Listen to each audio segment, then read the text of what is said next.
Friday, Yerushalayim, Kollel Toras Chaim, and there's many people davening here. Baruch Hashem, Kollel Israel comes together, daven. Hearts, all Jewish people are one. But as I sit here in front of the Zion, Leah menu, I must mention that Leah menu, the Torah tells us about Leah menu, Leah einu rachoseh. The eyes of Leah were soft with tears. Chazal tell us, Gemara Medrash tells us that Leah menu, sister Rachel, his two sisters, two brothers, Yaakov and Esav. People at the crossroads said, there's two children to Yaakov, has two children, and Laban has two children, two daughters. The older and younger daughter of Laban will go to the older and younger son, Yaakov, of Yitzchak Avinu. And Leah's whole life, she was slated to marry Esav. For that reason, she cried and she cried and she cried. Leah's eyes were soft with tears because she, her whole life, lived with this reality that she was slated to marry Esav, and that caused her very, very great pain.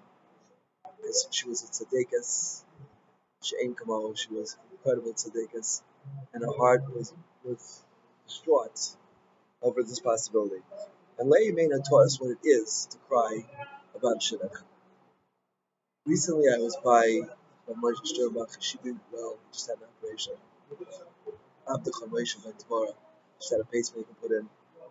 Hashem, the operation was successful. She lived to be 120 and to be strong and healthy. And he told me, I didn't even say anything. He said, not tefillah, tefillah.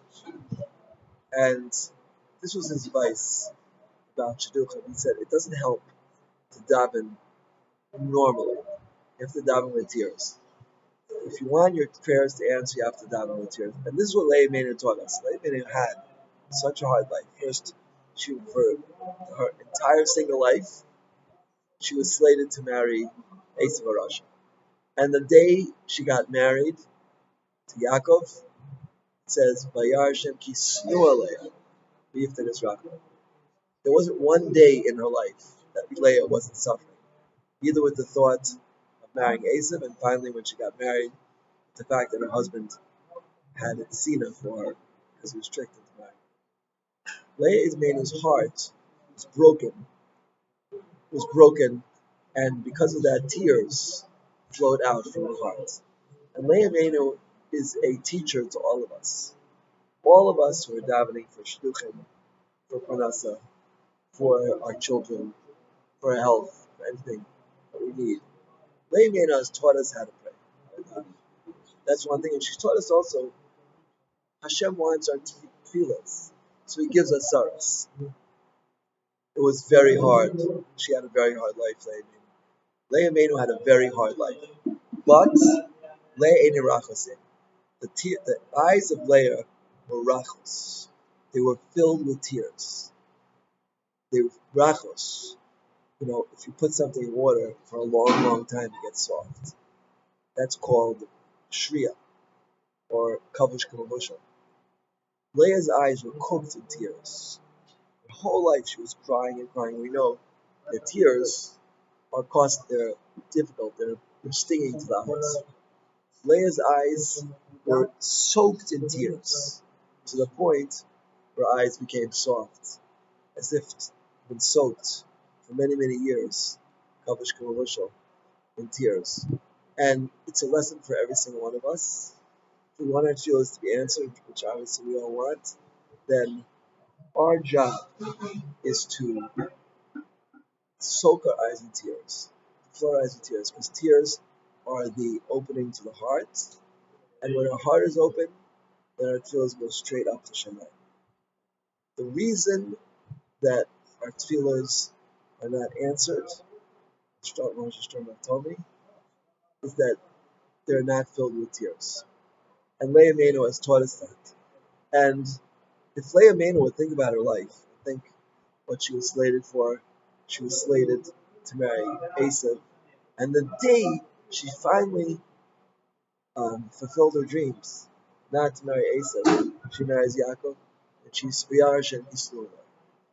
Leah, there was not one day in Leah's life when she wasn't suffering. Yet, she took that suffering and she turned it into tears to Hashem. And she directed her tefillas to the Borei Olam. And this is a lesson, this is a prototype for every single one of us. This is where we should direct our tears. I heard once from Shosha Pinkas, one of the Gedolim, I believe it was Rabbi Bear, was going through incredibly difficult asoyin, and he took the pain and he was mechaber to the Borei Olam. And this is what every single one of us has to do. We have to know Hashem is infinitely merciful. If He's given us a hard situation, then it's because He loves us. And He knows that that difficult situation will unlock our hearts and bring us toward tears. And those tears, as we say in the kinos, Hashem takes the tears and He puts them in a special flask and He counts them. When you count something, makes it special. It's called the Davar Shebaminion. Every single tear that we shed, every single tear that comes out of Jewish eye is very, very special. And Hashem wants it, and He's longing for those tears. We know that water gives life. Many of our tefillahs are for mine. Water gives life. The tears that come from prayer, they're the streams of the heart. And Hashem wants heart. How does Hashem get our heart? Hashem acquires our heart through our tears. The tears are the connection to the heart, and we can give our hearts over to HaKadosh Baruch Hu. I know many people listening to this year are suffering, and they're going through a hard time. They have difficult issues. I just want to tell you that I'm with you. I want to tell you what my Rebbe told me when I went to him many years ago. When we had such sorrows, I told him, he said, I don't know your dad. I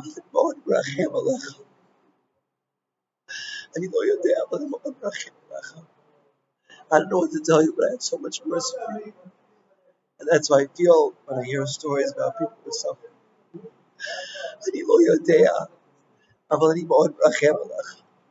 don't know what to tell you, I'm not the Borei Olam. But I can tell you one thing. If we turn our hearts to Hashem, HaKadosh Baruch Hu is infinitely merciful. He wants our hearts. He wants to give to us. He wants us to be close to Him. And therefore He gives us difficult situations. These shonos are meant to pick us up, to bring us to the highest levels.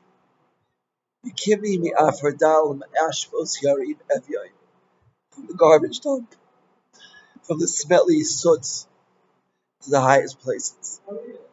Hashem wants us to bring us up. And most of all, Hashem wants our tears. Eini Leah Rachosein. The eyes of Leah were filled with tears, and therefore her prayers were answered. Each and every one of us, we could be connected to Leah. I feel so humble today, sitting in front of the seat. I was asked to daven in a different place this morning, and I said, I can't. I feel so connected to Leah and in tears. I came here to Hebron to daven in front of the scene of Leah. Every single person, no matter where they are in the world, they can be connected to the scene of Leah. The Baal Shem Tov says, wherever your mind is, that's where you are. You can bring yourself to this holy, holy place. Come to Eretz Yisrael and visit, but even if you're not near Eretz Yisrael, bring yourself to this holy place and connecting your heart to Leah Meno and her suffering and what she went through. And try to feel it. Try to feel what it means like.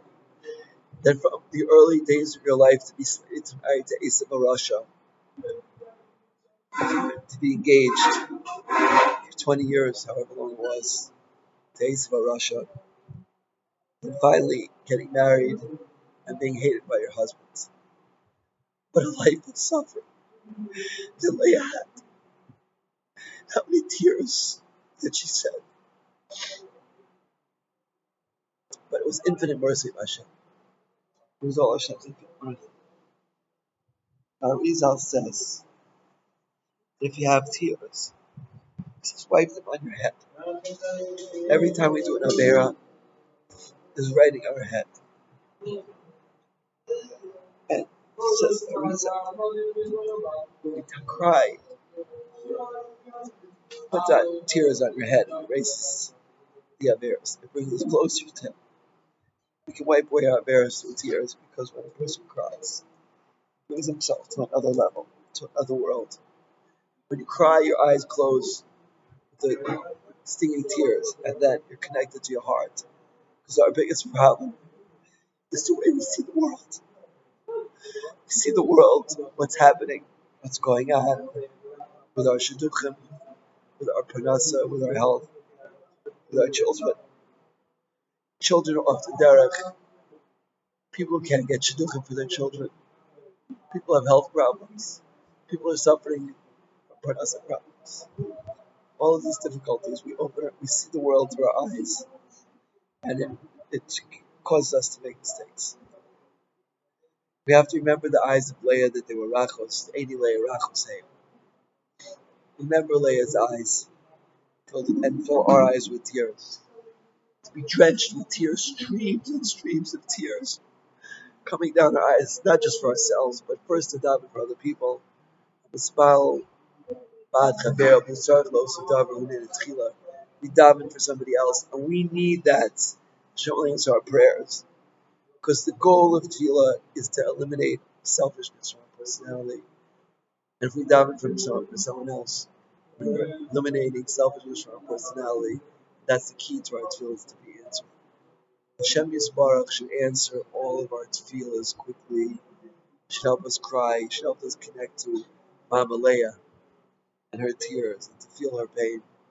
And the Gula should come b'karov. Because if you add all the pain in the world, every single person who's suffering, and you put it all together, it doesn't even equal one iota of what Hashem is suffering now.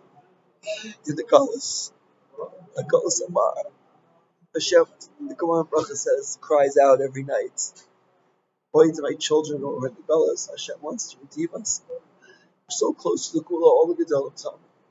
We're a millimeter away. We just have to strengthen ourselves. And Hashem will bring the Gula B'kar. But most important is our tears. Hashem wants our tears. Boy, Hashem wants our heart. Please give Hashem your heart. Please cry out to Hashem for whatever you need. Turn to Him. Turn to Him for all your needs. And Hashem will answer us very, very quickly. Because He's Avarach Haman. Amarachim Aleinu. That's the greatest mercy for us. Infinite, infinite mercy. I'll finish off with a beautiful idea, since I'm right next to the kever of Avraham Avinu. The Kloisenberger Rebbe lost everybody. He lost his entire family in the Holocaust. His wife, his children, his parents, his grandparents, his uncles, his cousins, everybody was wiped out. Over 100 people. And he used to say, how am I different than Avraham Avinu? Avraham Avinu sacrificed one child. I sacrificed everybody. Said the Kloisenberger Rav that Avraham Avinu, it says in the Torah, he loved Yitzchak. Once it says in the Torah, then it becomes infinite. So it was infinite love. You can't possibly imagine the love that Avraham Avinu had for Yitzchak. But when Hashem told him to sacrifice him, it was taking that infinite love and giving it all to Hashem. We also could have infinite love. We can connect to that, to Leah Menu, to our tears, to connecting to the tears of Leah Menu, Mama Leah. We can have infinite love for the Torah. Give up everything and say to Hashem, I don't understand why I'm suffering so much. Oh, please help me. Please answer my tefillahs. If we do that, we'll be Zoichet Yeshua Gedolos Ma'id. And whoever wants, I have a special tefillah that Rabbi Rav that wrote for me when I was suffering. Special tefillah, please write to me at dytravis613@gmail.com. It's dytravis613@gmail.com, and I'll send you a special tefillah from Rav Shlomo Brevda that he wrote for us. Brevda was a man whose heart was a gadol, whose heart was connected to every single Jew. It's Shlomo Lev. He had the chacham of Shlomo and the Lev of Leah. We should emulate his ways and the ways of Leah and the ways of all our Avos V'imos and all the Gedolei Yisrael, and turn to Hashem in heartfelt prayer. Amen. King.